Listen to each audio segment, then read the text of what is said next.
अस्सलामुअलैकुम दोस्तों। 16 जुलाई 1969 NASA Apollo 11 mission को लॉन्च करता है और इसके 4 दिन बाद अपोलो 11 का लूनर मॉड्यूल चांद पर लैंड करता है, जिसमें बैठे होते हैं नील आर्मस्ट्रॉन्ग और Buzz Aldrin. Neil Armstrong lunar module का दरवाजा खोलते हैं और अपने भारी से स्पेस सूट में नीचे उतरते हैं। नीचे उतरते वक्त लूनर मॉड्यूल का एक टुकड़ा टूट जाता है और ये कोई आम टुकड़ा नहीं था, ये एक असेंट इंजन आर्मिंग स्विच था जिसका नील आर्मस्ट्रॉन्ग को पता नहीं चलता, क्योंकि चांद पर कोई हवा मौजूद नहीं है, कोई एटमॉस्फेयर नहीं है। इस वजह से साउंड वेव ट्रेवल नहीं करती चांद, जिसकी वजह से उन दोनों को इसका पता नहीं चलता। लेकिन इस बात से बेखबर नील आर्मस्ट्रॉन्ग नीचे उतरते हैं और पहले इंसान बन जाते हैं चांद पर कदम रखने वाले।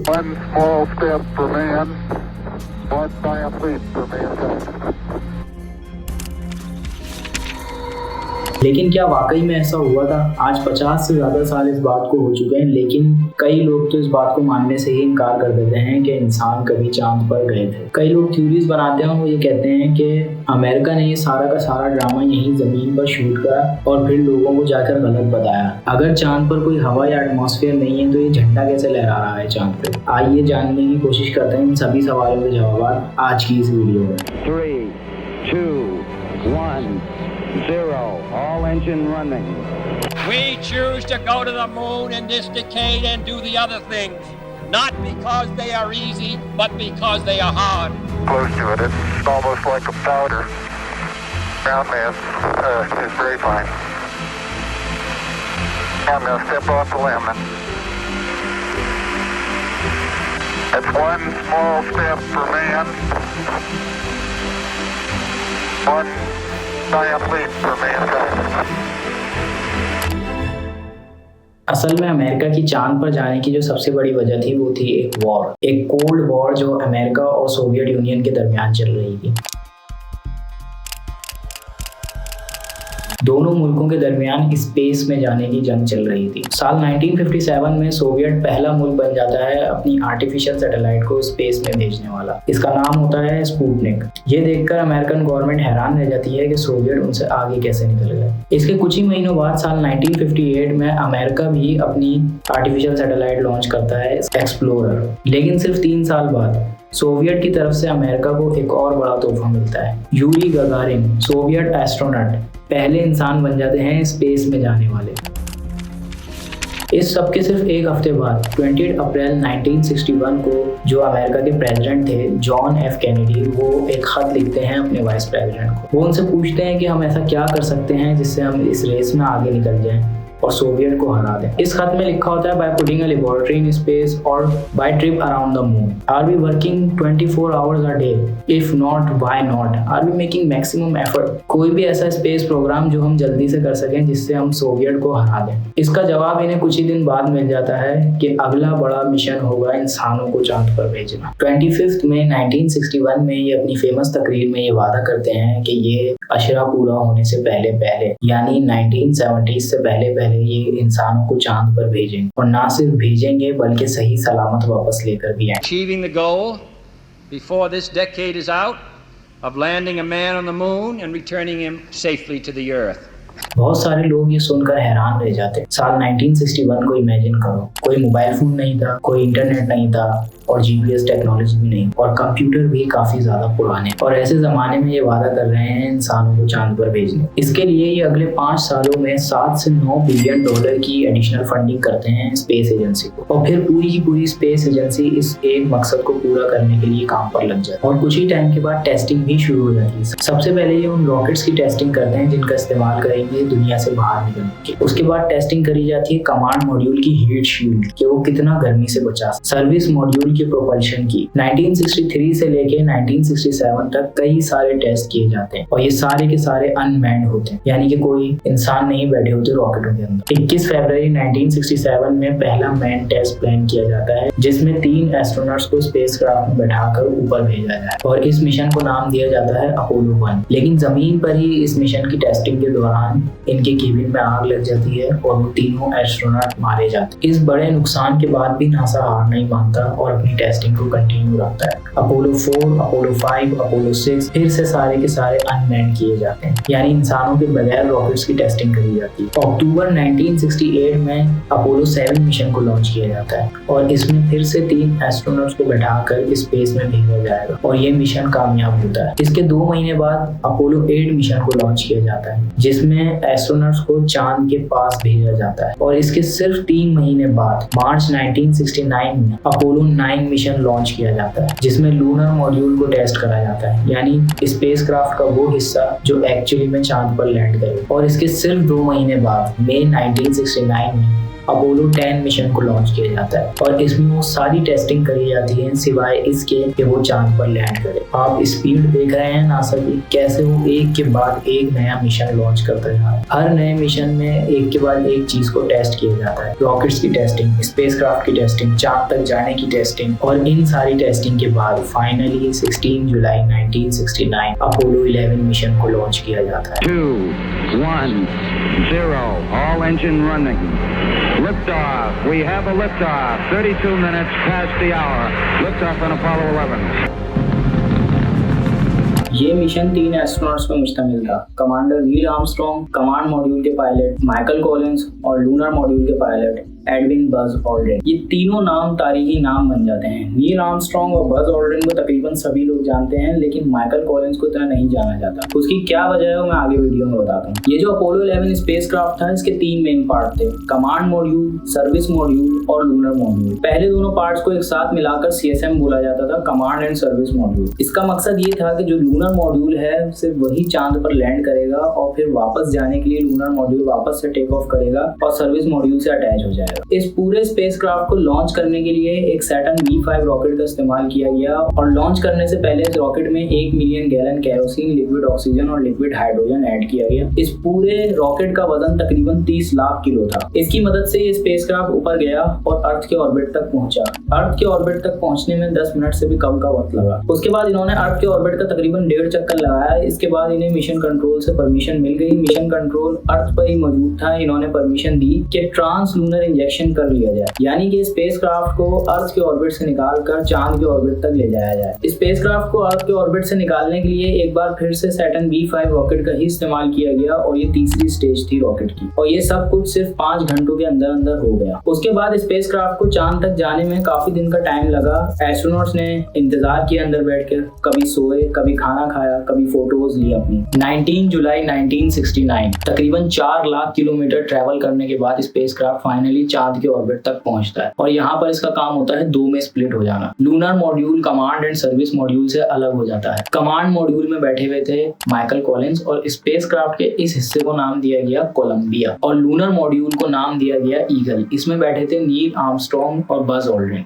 स्पेसक्राफ्ट का काम ये था कि जो कमांड एंड सर्विस मॉड्यूल है वो चांद के ऑर्बिट में ही रहेगा और सिर्फ लूनर मॉड्यूल ही चांद पर लैंड करेगा, यानी कि चांद पर कदम रखने का मौका सिर्फ नील आर्मस्ट्रॉन्ग और बज ऑल्ड्रिन को ही मिलेगा और माइकल कॉलिंस को नहीं मिलेगा। यही वजह है कि नील आर्मस्ट्रॉन्ग और बज ऑल्ड्रिन को सभी जानते हैं और माइकल कॉलिंस को इतना नहीं जाना जाता क्योंकि उन्होंने चांद पर कदम नहीं रखा। लेकिन अगर देखा जाए तो जो माइकल कॉलिंस का पार्ट था इस पूरे मिशन में वो शायद सबसे ज्यादा जरूरी था, क्योंकि अगर माइकल कॉलिंस नहीं होते तो नील आर्मस्ट्रॉन्ग और बज ऑल्ड्रिन कभी भी जिंदा वापस नहीं आ सकते थे, क्योंकि लूनर मॉड्यूल को वापस आके कमांड मॉड्यूल से ही अटैच होना था घर वापस आने के लिए। अब 8 बजे के करीब लूनर मॉड्यूल चांद पर उतरने जा रहा था और 8:10 पर एक अलार्म बजने लगता है, 1202 अलार्म। अब ना ही नील आर्मस्ट्रॉन्ग और ना ही बज ऑल्ड्रिन ये जानते थे कि अलार्म क्यों बज रहा है। वो मिशन कंट्रोल से कम्युनिकेट करके पूछते हैं कि क्या करा जाए। मिशन कंट्रोल कहता है कि इग्नोर करो, आगे चलते रहो। बाद में पता चलता है कि ये 1202 असल में वार्निंग थी कि अपोलो का जो गाइडेंस सिस्टम है, कंप्यूटर का प्रोसेसर, वो ओवरलोड हो रहा है। लेकिन थैंकफुली कंप्यूटर को डिजाइन ऐसे किया गया था कि मिशन के जो इसेंशियल्स प्रोग्राम है वो चलते रहे ओवरलोड होने के बाद भी। कंप्यूटर में ऑटोमेटिक लैंडिंग का प्रोग्राम डाला गया था जो कि लूनर मॉड्यूल को चांद की सरफेस पर ऑटोमेटिकली उतार देगा। लेकिन तकरीबन 150 मीटर की हाइट पर नील आर्मस्ट्रॉन्ग कंट्रोल खुद से ले लेते हैं। वो ये देखते हैं कि लूनर मॉड्यूल जिस जगह पर लैंड होने जा रहा है वहाँ पर काफी बड़े बड़े पत्थर मौजूद हैं। लैंडिंग की जगह बदलती है। एक्चुअल लैंडिंग से तकरीबन 4 मील दूर एक जगह डिसाइड करी जाती है जहाँ पर लैंड होगा। अब 8:16 पर बज ऑल्ड्रिन फ्यूल का इंडिकेटर चेक करते हैं। सिर्फ 5% फ्यूल बचा है। 3.5 down, 9 forward, 5%. इतने कम फ्यूल को देखकर मिशन कंट्रोल एक काउंटडाउन इनिशिएट कर देता है। ये काउंटडाउन डिसाइड करेगा कि लैंडिंग करी जाए या इस मिशन को यहीं पर अबॉर्ट कर दिया जाए। Now we're critical fuel state, and that's why the 60-second call was given, and then the 30-second call. इस काउंटडाउन के लास्ट मिनट पर सिर्फ 30 सेकंड्स बचे हैं। नील आर्मस्ट्रॉन्ग एक रेडियो मैसेज भेजते हैं अर्थ पर। Tranquility Base here. The Eagle has landed.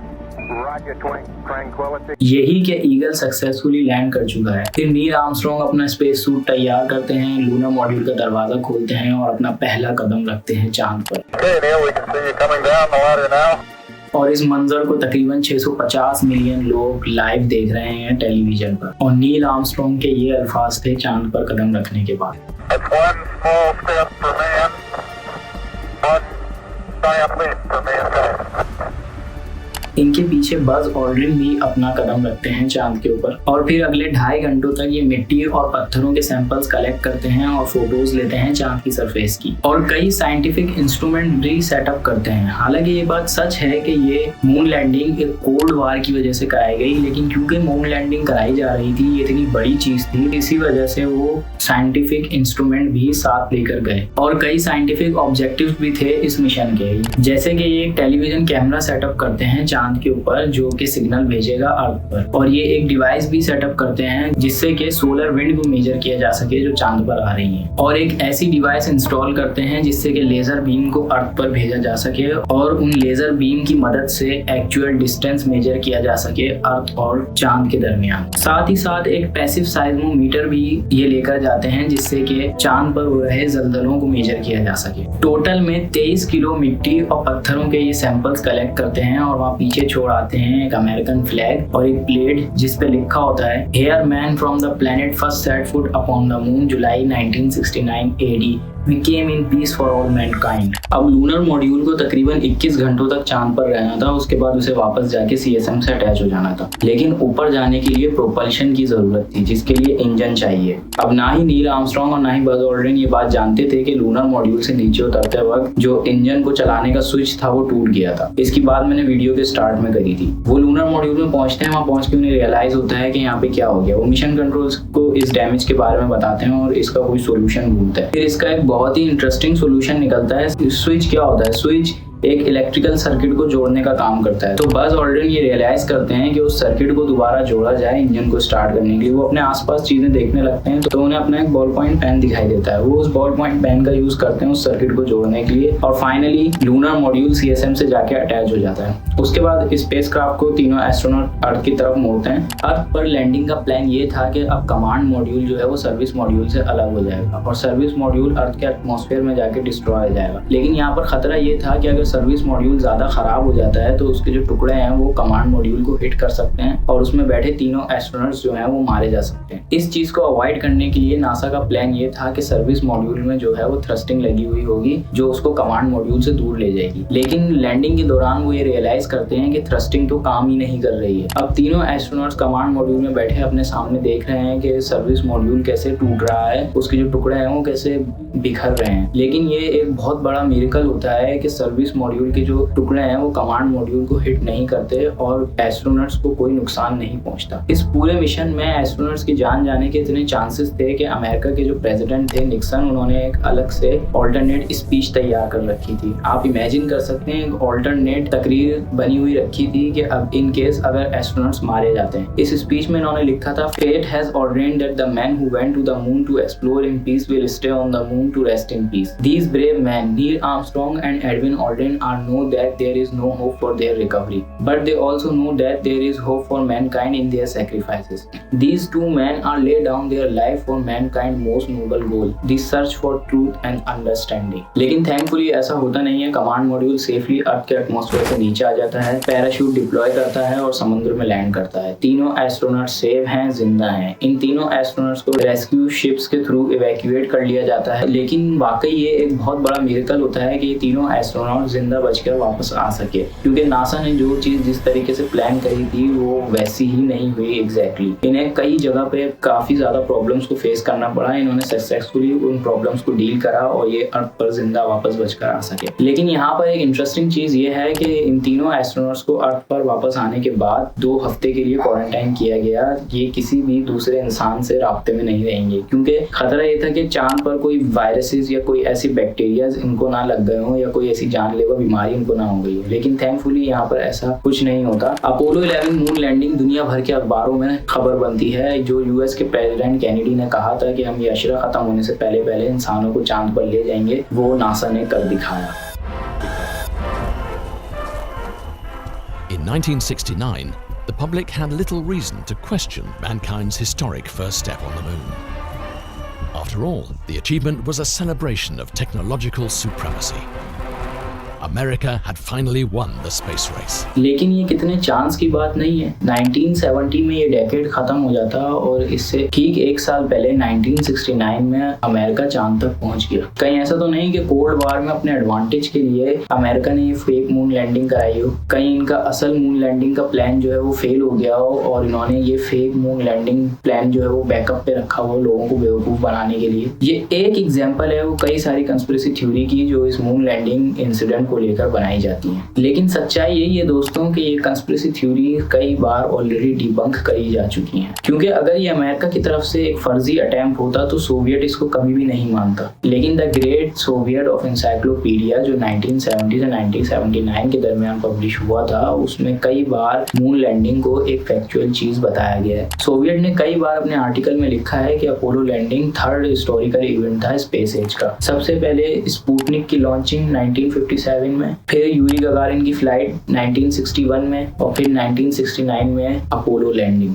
तो सोवियत ने इस चीज को एक्नॉलेज किया। लेकिन झंडे का क्या, ये झंडा लहरा क्यों रहा था चांद के ऊपर? असल में नील आर्मस्ट्रांग और बज ऑल्ड्रिन जो झंडा चांद पर लेकर गए थे वो एक स्पेशली डिजाइन झंडा था। आमतौर पर आपने ऑब्जर्व किया होगा कि झंडे में सिर्फ एक वर्टिकल रॉड होती है, लेकिन नासा में काम करने वाले हर शख्स को ये बात पता थी कि चांद पर अगर हमें झंडा प्लांट करना है तो वो लहराएगा नहीं, क्योंकि चांद पर हवा मौजूद नहीं है। इसलिए एक हॉरिजॉन्टल रॉड ऐड कर दो ऊपर ताकि झंडा हमेशा एक्सटेंडेड आउट रहे, स्ट्रेट रहे। तो जब नील आर्मस्ट्रांग और बज ऑल्ड्रिन इस झंडे को प्लांट कर रहे थे चांद के ऊपर, तो उस वक्त जो है वो रॉड जो है वो एक्सटेंडेड आउट नहीं हुई सही से, जिसकी वजह से झंडे में जो है वो रिपल्स आ गई, वेव्स दिखने लगी आपको। और क्योंकि वो एल्यूमिनियम की रॉड थी, वो एक स्प्रिंग की तरह एक्ट कर रही थी, जिसकी वजह से झंडे में वेव्स आ गई। लेकिन आपको दिखेगा कि जब तक नील आर्मस्ट्रांग उस झंडे को प्लांट कर रहे थे, यानी कि जब तक वो हिला रहे थे उस झंडे को लगाने के लिए, उस वक्त तक उसमें वेव्स आई। जैसे नील आर्मस्ट्रांग वहां से हटते हैं तो वो झंडा एब्सोल्युटली स्टिल हो जाता है। एक और सवाल यहाँ पे उठाया जाता है कि जो नील आर्मस्ट्रांग और बज ऑल्ड्रिन ने जो फोटोज ली हैं चांद पर, उसमें कोई स्टार्स नजर नहीं आ रहे हैं पीछे। तो इसका जवाब भी बड़ा सिंपल है। असल में मून लैंडिंग दिन के वक्त में हुई थी, तो सूरज की जो रोशनी है वो चांद पर पड़ रही थी, जिसकी वजह से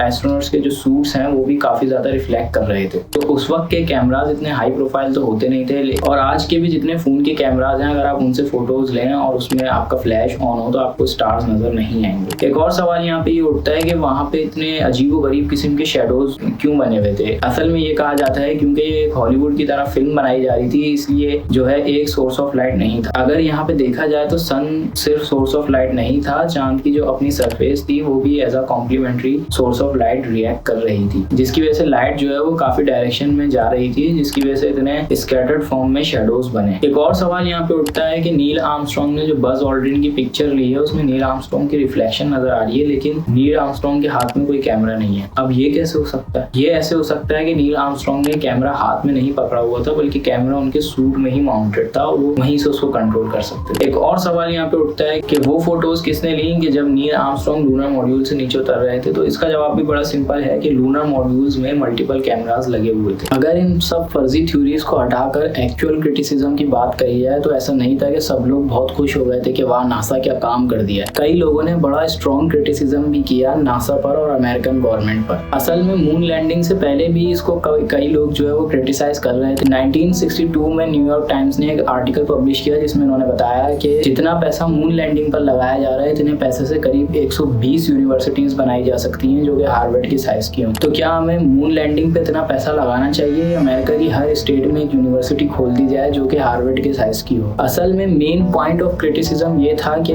मुल्क उस वक्त काफी सारे बुरे हालात से गुजर रहा था, एजुकेशन की प्रॉब्लम, इनकम इनइक्वालिटी की प्रॉब्लम, और उस वक्त अमेरिका जो है वो वियतनाम वार के कॉन्सिक्वेंसेस भी झेल रहा था। तो इन सब मसलों के बाद इतना पैसा मून लैंडिंग पर क्यों लगाया जा रहा है? लेकिन अगर देखा जाए तो इस मून लैंडिंग के कई छुपे हुए ऐसे फायदे हैं जो बाद में सामने आए, जैसे कि कंप्यूटर चिप्स में एडवांसमेंट। 1962 में सिर्फ 3 साल हुए थे माइक्रोचिप्स को लॉन्च हुए हुए, लेकिन IBM ने डिसाइड किया था कि वो अर्ली 1960s में अपने कंप्यूटर में इन चिप्स का इस्तेमाल नहीं करेंगे। Packaged integrated circuit. Inside this package is a chip of silicon which provides the electrical equivalent of many transistors, resistors and diodes, all interconnected to provide the desired function. लेकिन NASA की तरफ से इतनी demand आने लगी integrated circuits बनाने की, तो IBM ने इस पर काम शुरू किया। क्योंकि इसकी इतनी डिमांड थी, इसका प्राइस अगले 5 सालों में 95% से भी ज्यादा नीचे गिर गया। इसी तरीके से नासा ने ये रियलाइज किया क्या हम इन कंप्यूटर चिप्स के ऊपर रिलाय कर सकते हैं? अगर एस्ट्रोनॉट्स चांद पे जाकर वापस आ सकते हैं इन कंप्यूटर चिप्स पे रिलाय करके, तो हम रोजमर्रा की जिंदगी में इन कंप्यूटर चिप्स पे रिलाय क्यों नहीं कर सकते? टेक्नोलॉजी की ग्रोथ काफी तेजी से हुई मून लैंडिंग के बाद, लेकिन फिर भी सिर्फ 3 साल बाद 1972 में आखिरी मून मिशन किया गया, अपोलो 17, और तब से लेके अब तक कोई भी इंसान चांद पर नहीं गया है। ये शायद एक बहुत बड़ा प्रूफ है कि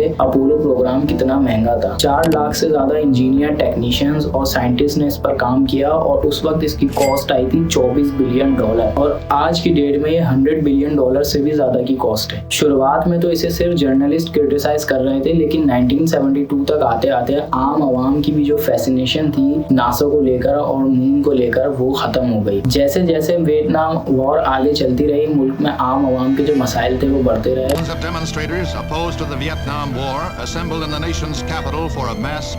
तो उन्हें ये अपोलो स्पेस प्रोग्राम पैसे की बहुत बड़ी वेस्टेज लगा। दिसंबर 2017 में डोनाल्ड ट्रंप ने कहा कि वो फंडिंग बढ़ाएंगे स्पेस एजेंसी की इंसानों को दोबारा चांद पर भेजने के लिए 2024 तक। Returning American astronauts to the moon for the first time since 1972 for long-term exploration and use this time. लेकिन उसके बाद उन्होंने अपनी स्टेटमेंट बदल दी कि नासा को चांद पर नहीं बल्कि मार्स पर फोकस करना चाहिए। लेकिन आज 50 साल के बाद नासा ने दोबारा डिसाइड किया है इंसानों को चांद पर भेजने का। इनका नया आर्टेमिस प्रोग्राम फिर से अनमैन्ड रॉकेट्स के साथ टेस्टिंग करी जाएगी, और 2025-26 तक इन्होंने ये कहा है कि ये पहली औरत को चांद पर भेजेंगे और फर्स्ट पर्सन ऑफ कलर को भी चांद पर भेजेंगे। एक बात तो पक्की है, इस डेकेड के पूरा होने से पहले हम इंसानों को चांद पर दोबारा देखेंगे। अगर वीडियो पसंद आई है तो आप यहाँ क्लिक करके मेरी सोलर पैनल वाली वीडियो देख सकते हैं।